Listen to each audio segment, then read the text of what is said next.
Hello everyone, so today's a special one. I am going to reveal some cover art I've been making for my next game, or the game I am writing at the moment. It's not really a next one, is it? It's still the same one.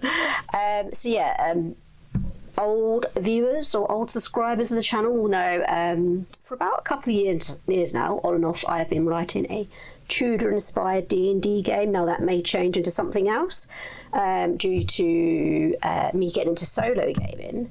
So I'd like to reveal my little portrait of Amberlynn. Now I drew this in Procreate. Hopefully there's not too much glare on the iPad. I'll chuck a screenshot of it on this video as well so you can see it more clearly. So yeah, the approach I took this was I got an image of Amberlynn and pretty much did like a scaffold trace drawing on top, and then just proceeded to do all the shading. Now I don't really use a lot of digital art, so originally I wanted to do pen and paper and scanning because that's just what I'm used to. But yeah, I decided to get my little tablet out and do a quick doodle.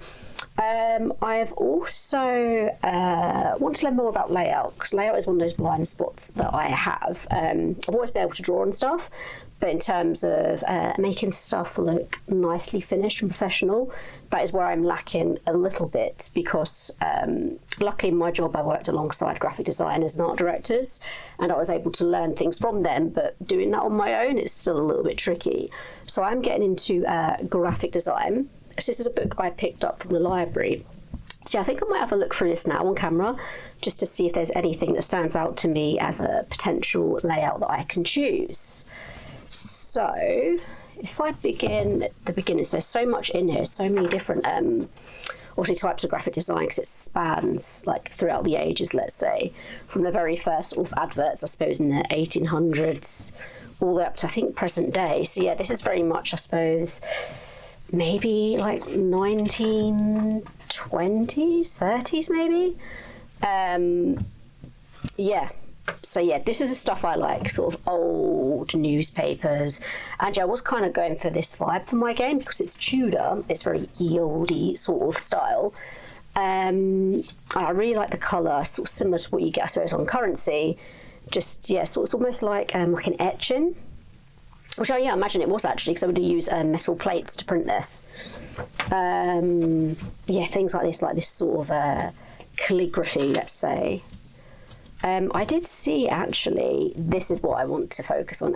Yeah, like prayer book sort of style. Because I already did a little bit of that in my sort of D100 sheets. So yeah, sort of leaning into that, maybe coloured. I was tempted just to do black and white because I just like black and white in general, monochrome. But yeah, I wouldn't mind doing a bit of colour. But yeah, it's a lot to consider really. I think these are just tobacco wrappers. Now they're interesting. Also, I am looking for fonts as well. So I really like sort of more artistic fonts. I don't want sort of plain, streamlined, modern fonts. I want ornate, fancy fonts for my titles and things. Things like this, where they've got a bit of a curvature to them, lovely shading going on there. So what is this one? Oh, another cigarette packets, of course, because a lot of people did smoke. Oh, Art Nouveau posters. I quite like this vibe as well. What else do we have in here? I saw actually some old playbills that I quite like the look of. I think that was page 36. If I can find them. Where am I? Even near 36? Nope, that's 40. Yeah, here we go. It's these sorts of things. So I imagine this would have been, oh, like circus. That's interesting. Yeah, and trading cards, or trade cards, should I say. But yeah, so that's what I've been getting up to. I've also started writing the game as well, or continuing to write it. So originally I was going to do a game on a page and have, I think it was, because you get six panels, or was it 8? I can't remember. But yeah, so I had a certain amount of panels I had to fulfill. And now as my game is getting bigger, I'm like, I don't think I can get to fit on a page anymore. So I'm looking into doing more of a booklet and maybe using sort of the zine page as perhaps maybe some like character detail, because what I originally wanted to do was have the map on the back of the zine and have the game on the other side. I know it's not very practical, especially when you're GMing, to have like the map on one side and the game on the other, but I figured with most things people do take notes, well I do. But yeah, I think I do want to separate those out, but I still want that really lovely folded bit of paper in there. So yeah, that's what I've been getting up to so far. I've been working on Candela Obscura still. So in terms of that, I am making another round of tables to determine where my players potentially could head to. So yes, sort of brainstorming different locations in Briarbank College. Actually, I think I've got the book with me now. If I can get it out of the thing I put it in. Oh, here we go. So yeah, just flicking through a bit of Candela. I've also been using the PDF because it's more colourful. This is just a black and white printout to get more of a vibe of the place. I've also begun to illustrate my Georgian, was it Edwardian, D100 verb noun table, which is this month's Patreon offering. I have finished my Valentine's one. I just need to upload it, so that'll be coming soon. I just got a bit sidetracked with everything. So yeah, that was a free offering I did because it was Valentine's Day and I thought it would be quite a nice thing to do. However, even though it's a D10 sheet of sort of romance mechanics, it is more focused on the darker side. So like what one would imagine could be happening, say, in a Strahd campaign, with how Strahd felt about Tatiana and things like that. So they're not also sort of happy mechanics, they're quite sinister, let's say. So yes, obviously be aware of that if anyone was, doesn't want to really read that sort of thing. So yeah, I've got one on sort of unrequited love, obsession, what else is there? Well, I won't go through all of them, I won't spoil it. But yeah, they're kind of that sort of vibe. So yeah, keep that in mind if you want to download it. It will be free. I'm not going to illustrate that as heavily, I don't think, so I just want it like a quick print-friendly D10 table. I might make it more print-friendly if I put it on my Patreon proper, and maybe even expand it to maybe like a D20. But yeah, it's kind of like a little taster sheet for people who may be interested in the Patreon, or just want some more specific tables for their homebrew and things like that. Because I find when I'm using other people's tables, just doesn't feel the same, because they're normally, and this isn't like discrediting, it's I get why they're like that, they're normally very sort of generic, the ones I come across anyway. And sometimes, if you're looking at a certain time period, you want the things that kind of are in that time period, and that's what I find when I'm, say, doing something for Candela Obscura. I'm thinking early 1900s. Whereas, yeah, some tables I've looked at already online, they're too modern, So, yeah, I tend to make these tables for specific things I'm working on.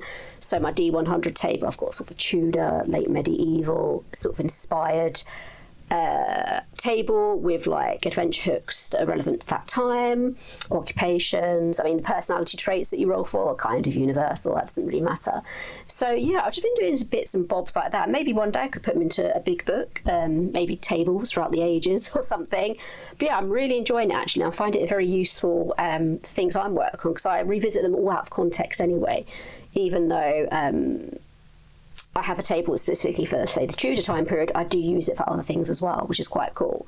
So yeah, I've just been getting up to that really. I've also been working on a little ebook. So many years ago, I actually had a little poetry book. I used to write haikus when I used to see films at the cinema, and I had I think I had over 100 haikus. I'm publishing about 13, like a little ebook. Now, we'll go on my Patreon first of all, but I'm also dabbling in a bit of a print on demand, let's say. Actually, I could show you it. I think I've got it on Patreon. I did a little, it was Canva. I designed a little book front cover for my poetry book on Canva. It came out all right, actually. I'm quite pleased with it. It's just a little mess around, really, because, just to see if I could do it. And, I've always sort of poems lying around. I thought, do you know what, I'll put them into a book. Let me see if I can get it up. A few moments later. Yes, so this is my haikus at the movies book front cover. So I went for like an Art Deco theme. sort of old Hollywood, that sort of vibe. Got a little, obviously, reel off like the clip art, I suppose, in Canva, made it all nice and gold. Trying to go for maybe like old school sort of Oscars, Academy Awards sort of vibe about it. So, yes, that's really cool. So, yeah, I'm working on that in a minute. I've just got to get a few things like the blurb finished, contents and all that, but the poetry is all in there, that's all laid out. I was debating on illustrating it, but I quite like the clean look of it because everything's spaced out very nicely in the middle. But after maybe looking at my graphic design source book, I may be able to add some more things in because I do like illustrating things. And it keeps me drawing and hopefully regaining those skills that I used to have because, yeah, they have over the many years, because I focus more on writing because it was my job, my sort of art skill set has kind of died down a bit to what it was. So I'm hoping now if I can combine it with illustrating for my games and illustrating maybe for any little poetry books or zines that I write, very hopefully those skills will sharpen up and get back up to the level they were or even exceed that level. So yeah, really happy with that actually. Yeah, so before it's nothing like too deep, it's just a little book that I'm thinking of doing just to see if I can do it. And yes, I'm looking into getting ISBN numbers and things like that. So yeah, it's all getting very complicated if I'm being honest, but it's getting there. So I'm hoping to have that out some point this year. I don't want to put a specific deadline on it because I have more pressing things to do with the channel and the games I'm writing. But it's just a nice little thing to have going in the background. So yeah, I think that is all for today's video, and I'll see you in the next one. Bye for now.